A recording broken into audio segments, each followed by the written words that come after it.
Professor Yunus সরকার জুলাই আন্দোলনকে কেন্দ্র করে ইনডেমনিটি দিয়েছেন এবং সেই ইনডেমনিটি বর্তমান সরকারও অব্যাহত রেখেছে। ইনডেমনিটির পক্ষে বর্তমান স্বরাষ্ট্রমন্ত্রী কথা বলেছেন, এমনও বলেছেন যে জুলাই যোদ্ধাদের যদি আপনি বিচার করতে চান তাহলে তো মুক্তিযোদ্ধাদের রাজাকার মারার অপরাধেও বিচারের দাবি উঠবে। তার মানে জুলাই যোদ্ধাদের সঙ্গে তিনি ৭১-এর মহান মুক্তিযুদ্ধের বীর যোদ্ধাদের তুলনা করেছিলেন, সেটা তিনি করতেই পারেন।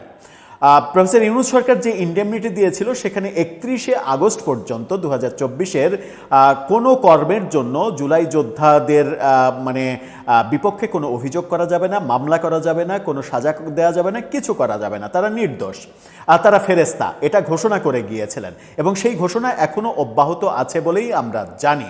কিন্তু ভয়ঙ্কর তথ্য উঠে এসেছে, আমরা দেখছি সেটা উঠে এসেছে নারায়ণগঞ্জ থেকে।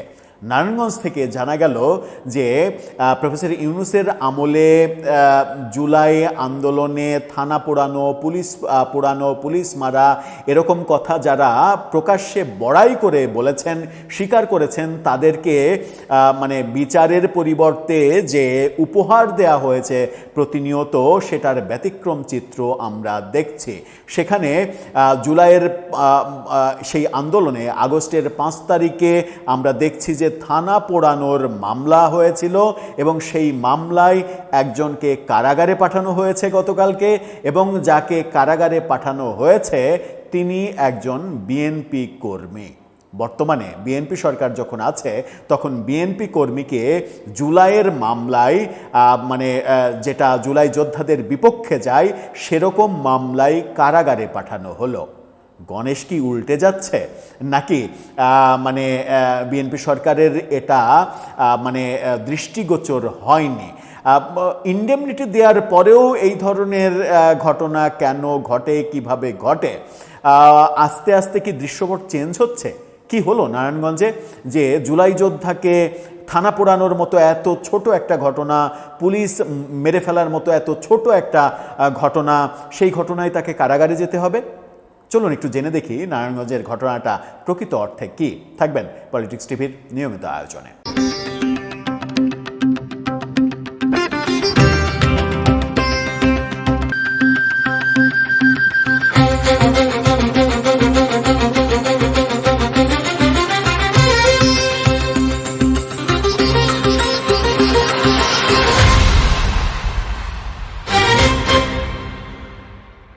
দর্শক, বলছিলাম জুলাই আন্দোলনের ব্যাপারে যে ইনডেমনিটি, সেই ইনডেমনিটি বাতিল হয়েছে কিনা আমরা জানি না।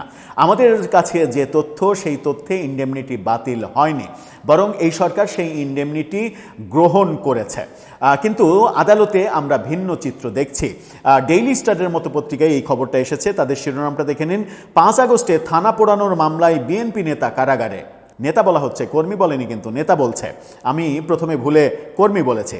জুলাই গণঅভ্যুত্থানের সময় নারায়ণগঞ্জের ২৫০০ থানায় হামলা, অগ্নিসংযোগ ও লুটপাটের মামলায় এক বিএনপি নেতাকে গ্রেপ্তার দেখিয়েছিল পুলিশ, তারপরে তাকে কারাগারে দেয়া হয়েছে। গ্রেপ্তার আনোয়ার হোসেন অনু, জেলা বিএনপির সাবেক অর্থ বিষয়ক সম্পাদক। জেলা বিএনপির অর্থ বিষয়ক সম্পাদক, বড় নেতা কিন্তু। বর্তমানে তিনি কারাগারে আছেন বলে জানিয়েছেন আদালত পুলিশের পরিদর্শক আব্দুস সালাম।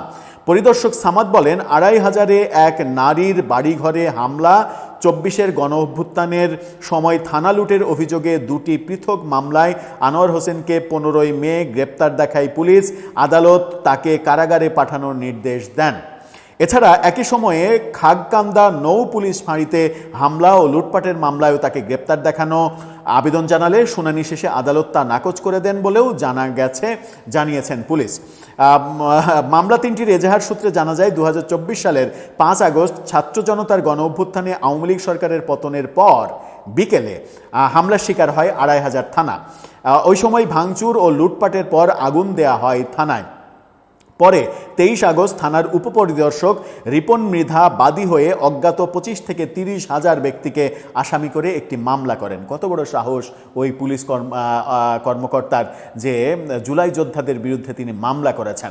এই ফ্যাসিস্টের দোসরকে নিশ্চয়ই এখন মবের শিকার হতে হবে। একই বছরে ৬ আগস্ট ২৫০০-এর খাগকান্দা নৌ পুলিশ ফাঁড়িতেও হামলা ও লুটপাটের ঘটনা ঘটে। পরে পুলিশ বাদী হয়ে অজ্ঞাত ৭০০ থেকে ৮০০ ব্যক্তির বিরুদ্ধে মামলা দায়ের করে।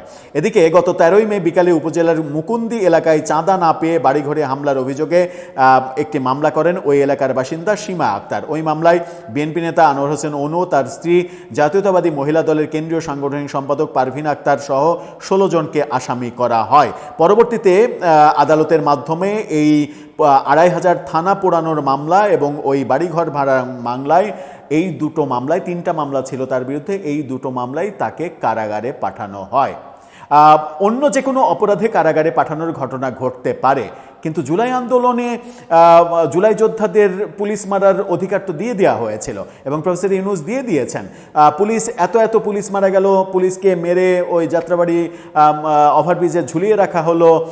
আমরা দেখলাম সিরাজগঞ্জের এনায়েতপুর থানায় গর্ভবতী এক মা পুলিশকে মারা হলো, তার আকুতি শোনা হলো না, ভাই আমারে মারেন না, আমার পেটে বাচ্চা, এই আকুতিতেও যাদের প্রাণ গলেনি, সেরকম ঘটনাগুলোতেও কিন্তু ইন্ডেমনিটি দিয়ে দেয়া হয়েছে এবং পাইকারি দরে। তার মানে পুলিশের জীবনের কোনো মূল্য নেই।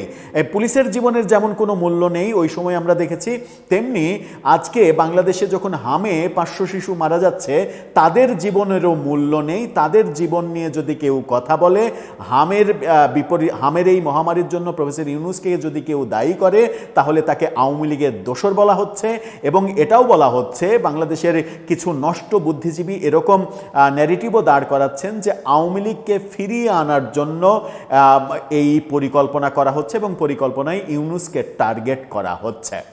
প্রশ্ন হলো, ইন্ডেমনিটি দেওয়ার পরেও আদালত তাহলে কিভাবে থানা পোড়ানোর মামলায় কারাগারে দিলেন? ভেতরে ভেতরে কি অন্য কিছু চলছে?